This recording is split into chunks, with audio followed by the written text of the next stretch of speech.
All right, guys, it looks like we are live on Facebook too right now. So what I'm going to do is to give us a little couple minutes to get everybody in here and that signed up. As you know, our webinar tonight is with Allison Betof Warner. Oh my gosh, I can't say your name. Warner from Memorial Sloan Kettering. Just to fill this couple minutes in the beginning, why don't you tell us a little bit about, I know you're obviously a melanoma specialist. Tell us a little bit about what you do there in your clinic, and then I'll get started with all the questions that I have for you, because we're talking about exercise in melanoma, and I find that extremely interesting. So go ahead, Allison. It's nice to have you on here today. Thrilled to be here. Thanks for having me. Thanks to all of you that are watching, and I hope I can answer some questions for you today. So as Melissa said, I'm one of the melanoma attendings at Memorial Sloan Kettering. I trained here as a fellow and came on faculty a few years back. And I actually am an MD Ph.D., and my PhD actually was studying the effects of exercise on cancer therapy. And when I started my PhD, that was looking at chemotherapy, because that's what we had back then. And yes, I'm old enough that this is the pre-immunotherapy days. And, more recently have been working in the lab and clinically to try to understand how exercise can affect our patients with melanoma, particularly on targeted therapy and immunotherapy.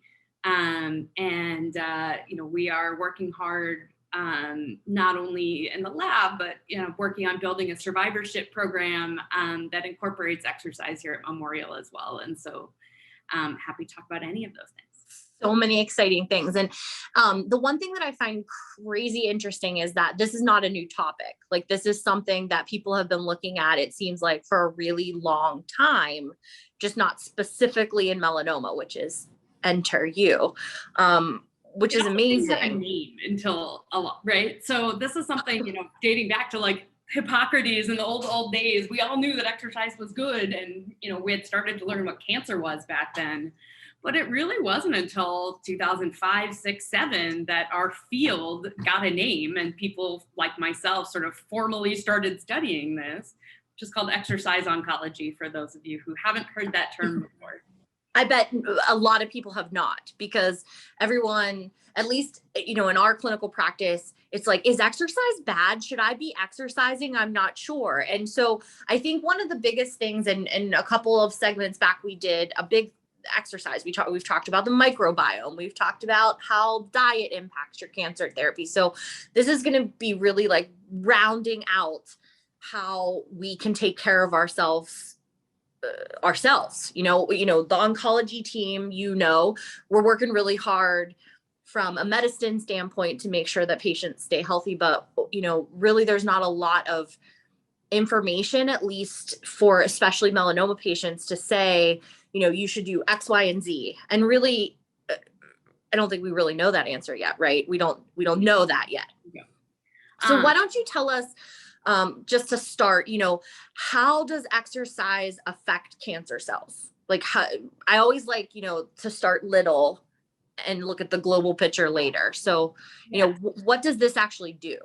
So, it's a really good question. And what you brought up, is exercise good or is it bad, right? And this was actually a really important question when we started our work, is, in theory, we all think, oh, exercise is good. It must be good for people, right? But, there's a lot of concerns with exercise increasing circulation and other things. Like, what if we feed the tumor more, or we're spreading cancer cells that might spread through the bloodstream or the lymphatic system? And so one of the first things we did actually when I started my PhD work, and we were working in a breast cancer model, but was to make sure that exercising mice that we gave breast cancer did not spread their cancer more. And in fact, we showed the opposite, that exercise actually causes tumors to grow more slowly. And we did this in a breast cancer model. It's been shown in any number of models now, and even published, including in melanoma in mouse models. So I think we can feel fairly confident, at least, that exercise is not bad. Right. And what we do know that exercise can do, at least for other types of tumors like breast cancer and colon cancer, is that it can improve the blood vessels of tumors. And that sounds like it should be bad, right? You get more blood flow to the tumor that might make a tumor grow. But it turns out that actually improving the blood flow to a tumor makes it less aggressive. So if you think from a survival standpoint, right, a tumor senses that there isn't enough oxygen or blood or nutrients, and it immediately starts to act like it needs to spread, right? It needs to go somewhere because this isn't a happy place to grow. Right. And so if we actually take away that hypoxic drive or that lack of oxygen, tumors actually become less aggressive.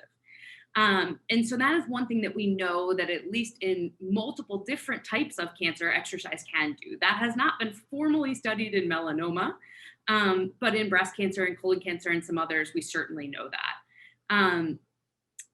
Additionally, we know that improving the blood vessels means that our therapies can get there better, right? And whether that's chemotherapy or that's immunotherapy and your immune cells themselves can get into the tumor better, right? Which is inherently, like, that makes sense. If the channels are open, things can get in. That makes good sense.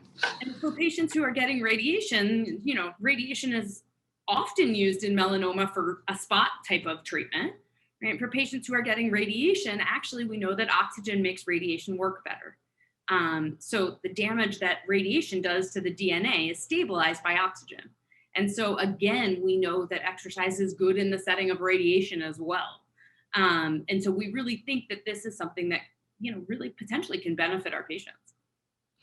So not only does it affect the tumor, but does it have downstream effects like for other, like for hormones? Does it affect, because patients, especially that are on immunotherapy, are super worried about, oh, I developed adrenal insufficiency, or, oh, I developed thyroid, how does exercise impact those things as well, I guess, is one question I get a lot. Yeah, so the answer is I don't know for sure in terms of hormone levels for patients who have immunotherapy toxicity. Okay. Certainly we are studying that to understand if exercise may affect the rates at which people develop toxicity or the severity of toxicity. But I don't think we really know the answer to that yet. That being said, the things that we do know that exercise can affect, things like your body's fat stores, which controls a lot of your hormonal signaling, right? Estrogen, testosterone signaling. Those are normalized by exercise. Additionally, one of the things that has been demonstrated up, down, backwards, and forwards, and I talk to my patients about this till they're blue in the face and they don't want to hear me talk about it anymore, is that we know that exercise helps cancer-related fatigue. Yeah. So for those patients who do have hypophysitis or thyroid issues, or just the fatigue that often comes with either immunotherapy or targeted therapy, and certainly with chemotherapy, we know, and it has been studied in head-to-head trials, that exercise is better than any stimulant drug that has ever been studied. Mm-hmm. And I know I try to tell my patients, and they probably are on here like, oh, Melissa, but they're like, I don't feel like doing anything because I'm so tired. I'm like, we're not asking you to like get on a treadmill and run 40 miles. Like, get out in the morning and walk around your house. Go down to, instead of having your wife or husband make you breakfast, like go down and do that yourself. Like, those are all exercising things. 100%. So there's an important distinction that we make in our field that is physical activity and exercise. And they're not exactly the same thing, but both have actually very important benefits. So physical activity is exactly what you're describing, right? Get up, walk up the stairs instead of taking the elevator, park in the back of the parking lot instead of the front of the parking lot, right? Those types of things actually are what has been studied to help with cancer-related fatigue and cancer-related quality of life. And we know, and the recommendation, right, is to, we all hear 10,000 steps a day, and that's sort of a general recommendation in the world. But, for patients who either have active cancer or patients who are survivors post-treatment, the recommendations are for either 30 minutes, 5 days a week, so 150 minutes per week. So it doesn't actually have to be 30 minutes, right? Just has to add up to 150 minutes per week of moderate intensity exercise. And that is literally walking. Mm-hmm. Or 75 minutes, which works out to be 15 minutes a day, 5 days a week of more vigorous intensity exercise. If you actually like to exercise, like ride a bike, or, some people like to jog, or, even speed walk, right? That can be higher intensity exercise. So again, we're not talking about running a marathon, right? Right. We're not even talking about getting on a treadmill. We're just talking about really simply walking, right? Or getting your own groceries, those types of things, they all contribute. So that made me think of something that I completely is off my list of things I wanted to talk about. But so for people that maybe don't do exercise at all before they start treatment, is this something that we think is okay to start? So we're not, obviously cardiovascular risk and things like that aside, but like, Yep. I don't exercise before treatment. Can I start exercising now? You can. Again, appropriate cardiovascular clearance from doctors, all of those things, but absolutely. And we do think that that is beneficial, even if you've never exercised a day in your life. And trust me, many of my patients don't. And then I nudge them enough and they start. We do know that that is beneficial. You also don't have to start with 30 minutes a day, right? 5 minutes a day, 10 minutes a day, right? Parking in the back of the parking lot and building your way up, right? If, I know somebody mentioned the fatigue. I'm just looking at the chat. Someone mentioned, fatigue that often comes with treatment. And to your point, many of my patients are like, I'm already exhausted. You want me to Mm-hmm. right? But starting with a manageable amount of exercise, whatever that manageable amount is to you. And again, that may be 5 minutes today of yoga on a free app, right? Right. And just building your way up. It actually has been shown to increase your energy stores the more you actually build up. So you don't want to start with a overwhelming amount, one, because it'll just tire you out and you'll never want to do it again, right? And two, because it really is a stress on the body if you go too big too fast. Right.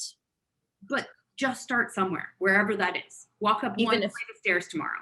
A little bit. And that's true in regular life. So, and that's one thing, like with the nutrition talk that we did, like, these are all things that are not new concepts, but we're integrating them into a world where there is no actual recommendations. And so we're trying to make them, but we know that these things are healthy for everyone. So that's the one thing that, I get questions all the time, like, well, I heard that, such and such a type of exercise helps more than running. Well, we don't know that. There's no way to know that. And no person or website to date, correct me if I'm wrong, has actually been able to prove this in That's right. melanoma specifically. The best kind of exercise that you can do is the kind you're going to do. Right. And I happen to really love CrossFit, and I really like lifting heavy things. So that is the kind of exercise that I do, because guess what? I enjoy it. And that means I'll go to the gym even when I've had a really long day at work and it's 7:30 and I'm still talking about work, and then I still need to work out today. But for someone else, that sounds awful, right? Like, you want me to go lift a barbell, right? Go walk your dog. Again, yoga, these things they all count, right? They're all exercise. So obviously we know the specific type of exercise doesn't matter. You've talked about that it should be, the recommendation of 30 minutes or 5 times a week of walking or more intense exercise. Is there any scenario that you would tell someone not to exercise, like people on steroids, for example? Because I know that is something that came up in one of your other talks that you did, and that's something that we get a lot. Is that dangerous? It's not.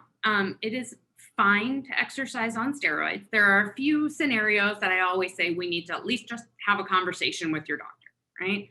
So very long-term steroids can weaken the bones. So thinking about, what kind of exercise, right? That's where riding a bike might be better than going out and running, right? Okay.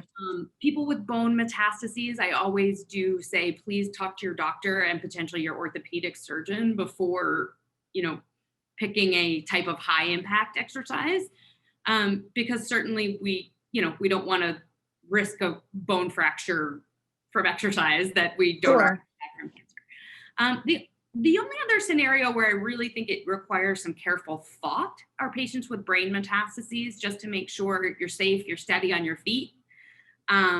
Aside from that, it is safe. And in fact, patients on steroids need to exercise. That's what prevents the muscle weakness that comes with steroids, right? Steroids are notorious for doing lots of bad things, including making you gain weight and right, making a lot of your muscles weaker, unfortunately. And what prevents that is, in fact, just exercise and even just weight bearing, right? Standing up, if that's all you have to.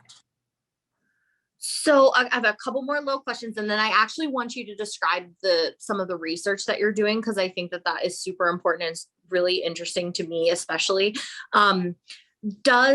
So 3 things. One, what about, because everyone's worried about like, okay, I'm going to go out and I'm going to exercise outside, and I should, not be outside exercising because I'm going to sweat off my sunscreen, and what should I do about that? And I know I have an answer, but I want to hear your answer about that. So first and foremost, sunscreen. So some of you that, are really up on reading the melanoma literature, and I know my patients have come to me and said, hey, I read this paper that says patients are more likely to get melanoma if they exercise. Mm-hmm. You know what that paper didn't control for? People who exercise outside and don't wear sunscreen. Right. So absolutely, sunscreen, sun protection, super important, right? If you really are going to be outside for more than an hour sweating off your sunscreen, right? Sun protection clothing works, right? The UPF clothing, it works. I love to run outside. I am very fair. You can see that. I burn. I don't want to get melanoma. I wear the sun protective clothing, and that stuff actually does work and does, can help offset that problem. But, again, picking the time of day, so you're decreasing your, sun exposure early in the morning, late at night. That also is a good thing because it's 97 degrees outside here right now. So, being smart, staying hydrated, that's really important for our patients particularly.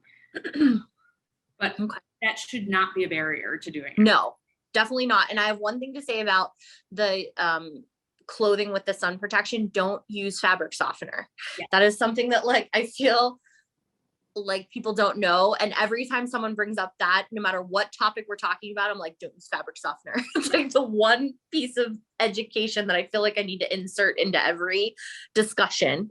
So that's it. What about people that have lymphedema? What do you feel like about that? So lymphedema actually was how a lot of this exercise field started. When we think about lymphedema, really the field of lymphedema therapy started in breast cancer because we see so much of it. And breast cancer patients used to be told, don't use your arm, right? Don't do anything with that arm. It's don't lift. Don't lift, don't even use it, right? Mm-hmm. Sit with it nicely at your side. And it turns out that this has been studied now multiple times in various clinical trials. Exercise is actually beneficial in both preventing and treating lymphedema. There is no reason to avoid exercise if one has lymphedema. Now, if you are doing a form of exercise and you notice that your lymphedema gets worse, right, it is a good time to talk to a lymphedema therapist or specialist, whether on the medical side or the physical therapy side, because sometimes all you need to do is modify the exercise just a little bit or wear some compression, and that exercise then becomes exceptionally beneficial. So what did I want to, is it the same in the upper extremities as the lower extremities in terms of the type? The lower extremities in terms of exercise or lymphedema? Sorry. Well, I mean, obviously water's gravity, the lower extremities swell more often, but in terms of exercising for lymphedema in the lower extremities versus the upper extremities? Completely fine to do. Okay. The lower extremities, because of gravity, will tend to pool. That's okay, right? I do tell a lot of my patients who struggle with lymphedema to wear compression, either stockings or depending on exactly where your lymphedema is, even just socks, while they're exercising, because a lot of people do find that their lymphedema pools during exercise. Mm-hmm. But again, getting that moving and pushing the lymph fluid out actually is what makes this better, right? Yeah. So it's actually a really important thing to do, even if temporarily it gets a little bit worse. Okay. So I think this is a good point where I want you to tell us a little bit about the really cool research that you're doing, because I think that a lot of our listeners are going to be really fascinated by this, because I know I was. So, we do clinical trials all the time, and clinical trials are really helpful, and I run many of them. But one of the things that's very hard about studying exercise in people is that there's a lot of other things that go along with exercise, right? People tend to change their diet. They tend to change their sleep habits, their stress levels, all of those things, all of which are good, right? But when a patient, like many of you, asks me, is exercise good, and how, just as you did when we started, how does it affect the tumor? I need to isolate exercise. And the best way I can do that is in an animal model where I have control of where they sleep, how much they sleep, when they eat, how much they eat, what happens to their weight, all of those things.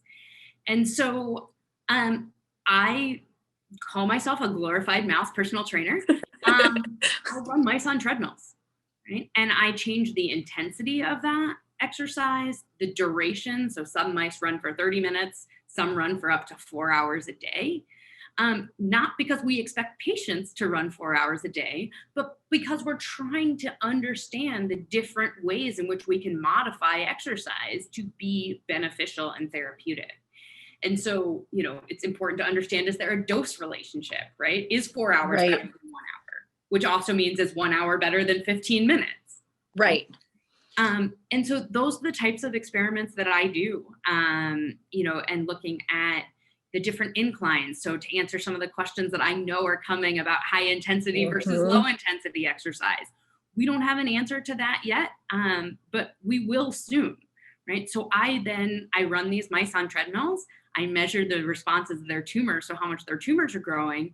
But I also take out the tumors and look at the blood and look at the immune response in the tumor and in the blood, as well as the spleen and other things, to try to understand exactly what different doses of exercise are doing to the immune response.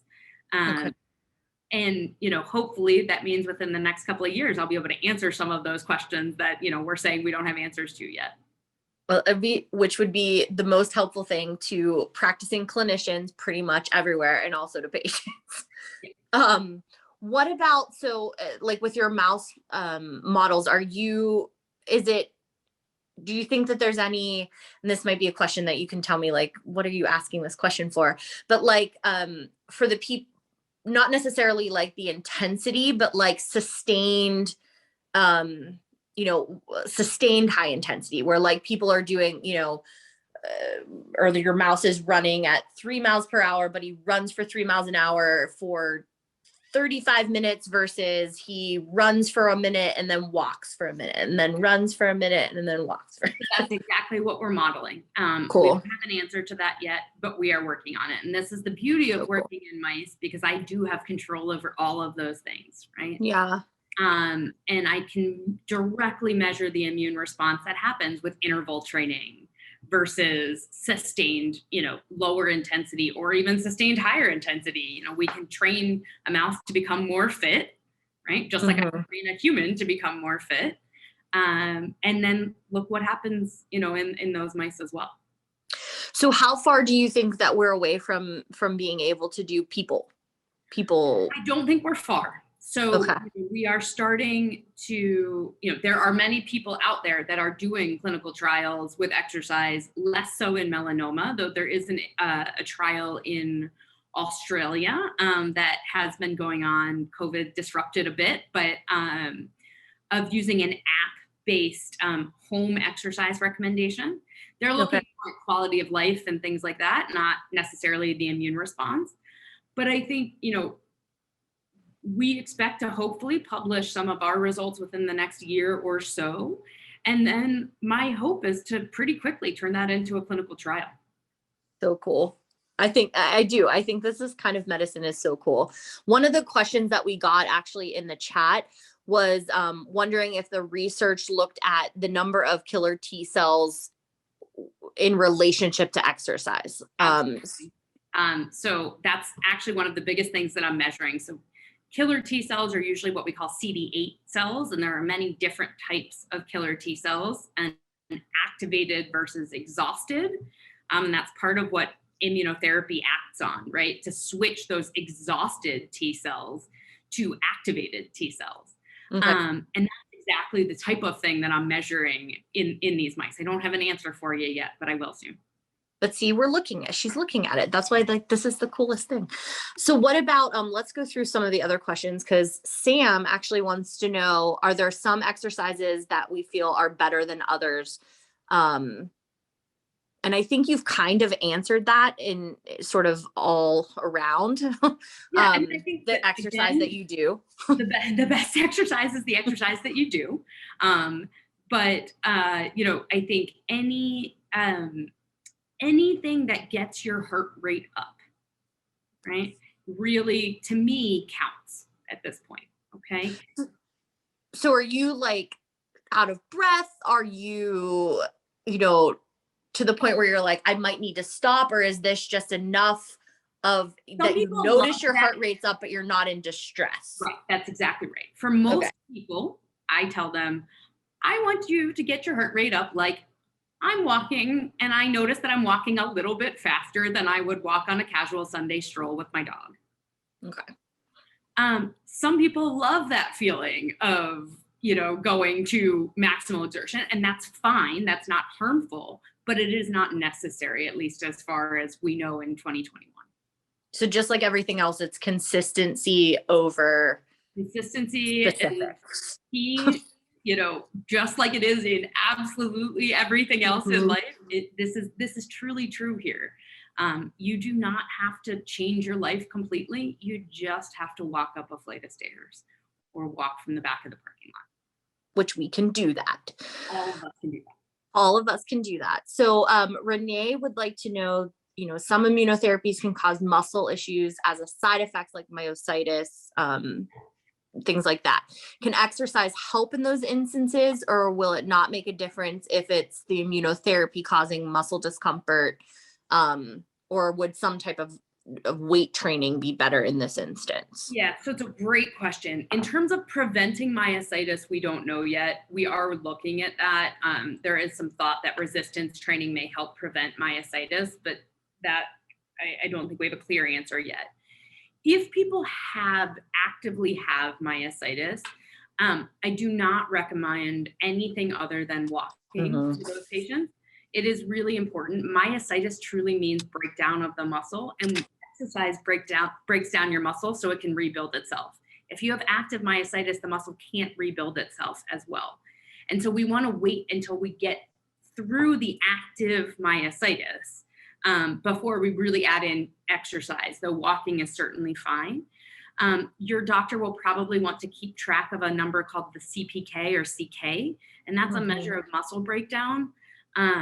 We want that to be going down in myositis. And so, if you add in some exercise and they notice that CK is coming back up, that is the time where one of the few scenarios where I would say, back off, don't exercise right now. Let's get through that. And then absolutely we'll add exercise back in, and it will be critical to recover from that myositis and the weakness that happens. Right. No question about that. Okay, that's actually a really good answer. There's some things about fabric softener, because see, what happens is I always say this and then people want to know more about it. Maria and Raymond, so dryer sheets some of them do have fabric softener in it. So you just want to be careful when you use those things, because that can be contained in there, because dryer sheets stop static, but some of them do have some fabric softener. Susan wants to know, should they wear your sleeve when exercising because it's so hot? And that obviously goes along with the lymphedema question. So if you have a lymphedema sleeve, specifically, fitted for you and made for you, I would ask your lymphedema therapist, because different people actually respond differently. Many people start by wearing it and then eventually don't need it anymore. So it depends a little bit on where you are in your journey. But it is always safe to wear. That is not a problem.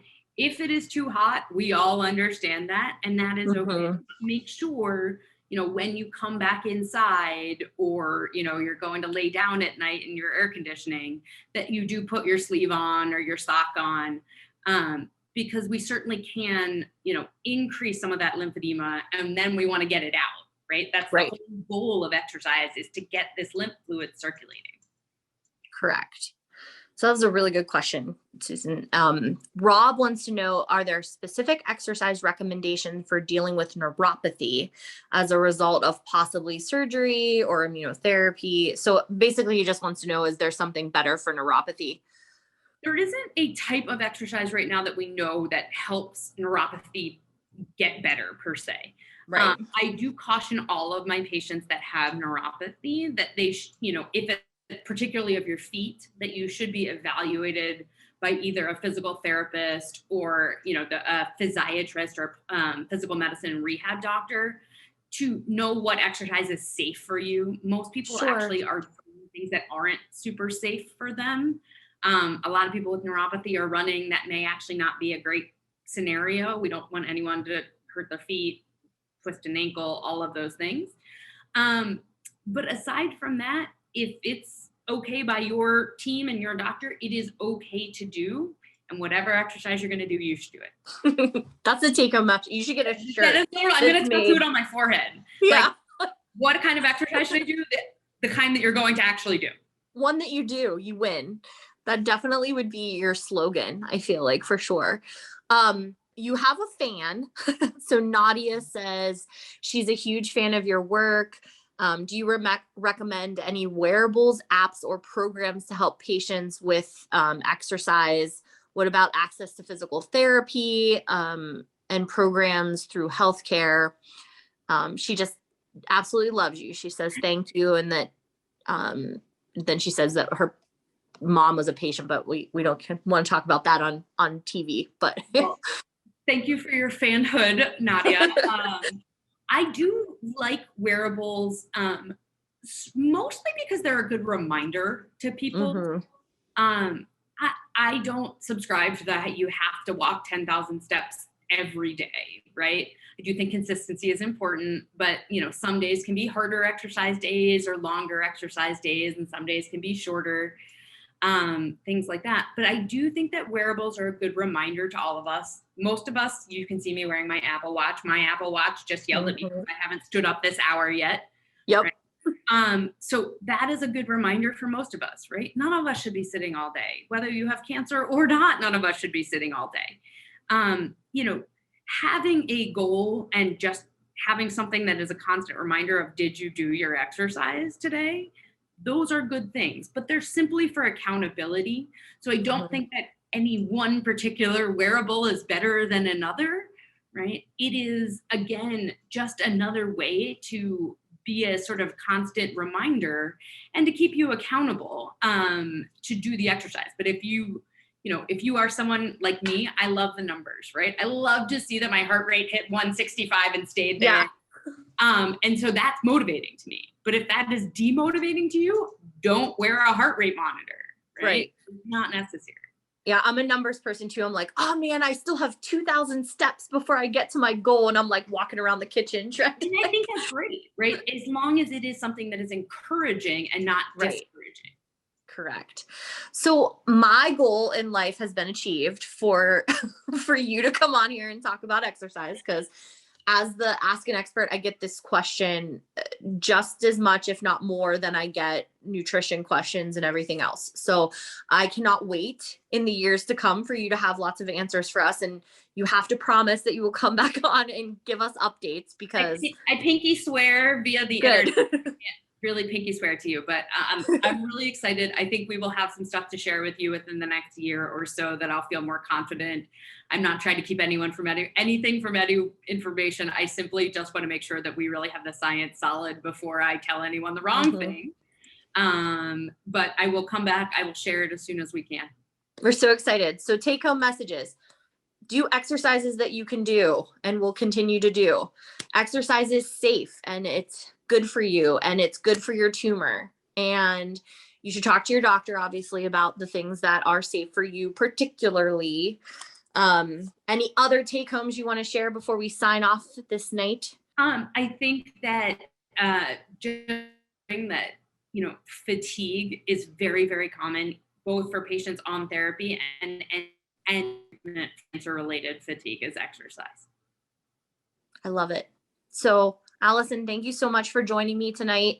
If there's any other really amazing questions, I will be sure to get them to you, but I can't wait to hear all about your research in the next couple of years or sooner, if it comes sooner. But I really appreciate all of the things that you do for our melanoma community and cannot wait to see where this goes.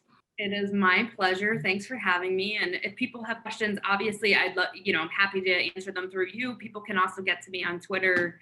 It's at Dr. Betof, MD, Ph.D. So you feel free to ask questions there as well.